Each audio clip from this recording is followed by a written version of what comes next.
সৎকা করার ১৬টি খুবই সহজ ও সুন্দর কৌশল। চলুন তাহলে জেনে আসি। ১. একটি জায়নামাজ কিনে মসজিদে রেখে দিন। যে ব্যক্তি তাতে নামাজ আদায় করবে, ইনশাআল্লাহ আপনি সেই আমলের সওয়াব পাবেন। ২. একটি বাটি বা গ্লাসে পানি ভরে জানালায় বা ছাদে পাখিদের জন্য রেখে দিন। এটিও সৎকার অন্তর্ভুক্ত। এটিকে অভ্যাসে পরিণত করুন, ইনশাআল্লাহ সওয়াব পাবেন। ৩.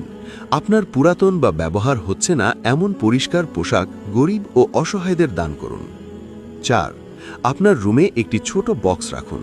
যখন মনে হবে কোনো ভুল বা অন্যায় হয়েছে, তখন সাধ্যমতো কিছু টাকা সেখানে রাখুন। মাস শেষে তা দান করে দিন। এতে নিজের ভুলের হিসাব বুঝতে সুবিধা হবে এবং আত্মশুদ্ধির পথ তৈরি হবে। ৫. বাড়িতে ঢোকা ও বের হওয়ার দোয়াগুলো একটি কাগজে লিখে চোখে পড়ার মতো স্থানে টানিয়ে দিন। যে কেউ তা পড়ে আমল করলে ইনশাআল্লাহ আপনিও সওয়াব পাবেন। ৬. আপনার হাত খরচের টাকা থেকে সাধ্যমতো কোনো এতিম বা দরিদ্রকে সহায়তা করুন। ৭. আশেপাশে যদি নির্মাণ কাজে শ্রমিকরা কাজ করে, তাহলে তাদের ঠান্ডা পানি বা সামান্য খাবার দিতে পারেন।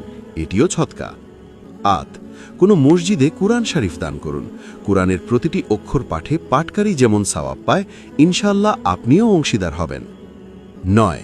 পান করার পর গ্লাসে অবশিষ্ট পানি থাকলে তা ফুলের টব বা গাছে ঢেলে দিন, অপচয় করবেন না। ১০. আপনার মুসলিম ভাই বোনদের উৎসাহ দিন, বিপদে পাশে দাঁড়ান, মানসিকভাবে ভেঙে পড়লে সহানুভূতিশীল হন। এটিও সৎকার একটি বড় রূপ। ১১. অসুস্থ আত্মীয় বা পরিচিতদের দেখতে যান, ভালো কথা বলুন, মৃদু হাসি দিন।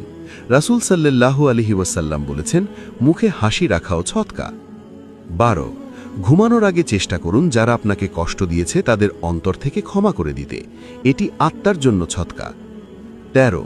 কাউকে দিনের একটি বিষয়েও শিক্ষা দিন। সে জ্ঞান যতদিন মানুষ উপকৃত হবে, ততদিন ইনশাআল্লাহ আপনি সওয়াব পেতে থাকবেন। ১৪. সামর্থ্য থাকলে মসজিদ, মাদ্রাসা, হাসপাতাল, টিউবওয়েল বা পানির ব্যবস্থা কিংবা গাছ লাগাতে সহায়তা করুন। এগুলো সদকায়ে জারিয়া, মৃত্যুর পরও সওয়াব চলমান থাকবে। ১৫. সন্তানদের উত্তম চরিত্র ও দ্বীনি শিক্ষায় গড়ে তুলুন। নেক সন্তান পিতামাতার জন্য সদকায়ে জারিয়া। ১৬. এই সৎকার পন্থাগুলো অন্যদের সঙ্গে শেয়ার করুন ও শেখান। এটিও সদকায়ে জারিয়ার অন্তর্ভুক্ত। পোস্টটি ভালো লাগলে সৎকার নিয়তে শেয়ার করতে পারেন। আল্লাহ আমাদের সবাইকে ছোট ছোট আমলে বড় সওয়াব অর্জনের তৌফিক দিন। আমিন।